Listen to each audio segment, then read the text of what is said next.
nişan, bir cahiliyetin alamatlarından bir. Yani Müslümana yağı olup gitmeli. Müslümana zol kufru zalalet bilen, zol şirku butperesti bilen nispet berip gitmeli. Zol tarafı mugabilletin cehennemi desin cehennemi deyip gitmeli. Ol o fergaq cehennemi deyimel, ol o fergaq cehennemi deyimel. İkisi men Müslüman deyip gidip yalla. İkisi Muhammed Mustafa'nın ümmeti deyip gidip yalla. İkisi Kur'an kitabımız deyip gidip yalla. İkisi bir-birini cehenneme deyip gidip yalla. Cennete kim barmal Allah? Cennet kimin cayı onda? Başarılı ayıp tapacak birbirinden. Başarılı birbirini günahkar edecekler. Başarılı birbirini mubteda edecekler. Başarılı birbirini cehennemin oduna edip koyacaklar.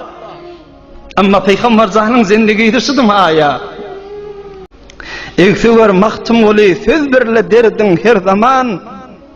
Eksever mahtum oli söz birle derdin her zaman.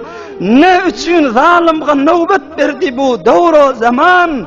Onun üçün göz görün eşten öte gitti guman. Eyleyip birbirine davayı batılni hemen.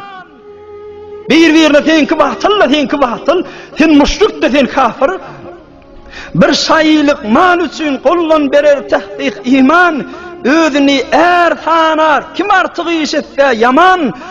Huna nahaqqan kişi yüz soğuğudur dökmek kakan. Huna nahaqqan kişi yüz soğuğudur dökmek kakan. Gurbenin gir gücü etse kaplana vermez aman. Şek degildir dostlarım gelli kıyamattan nişan.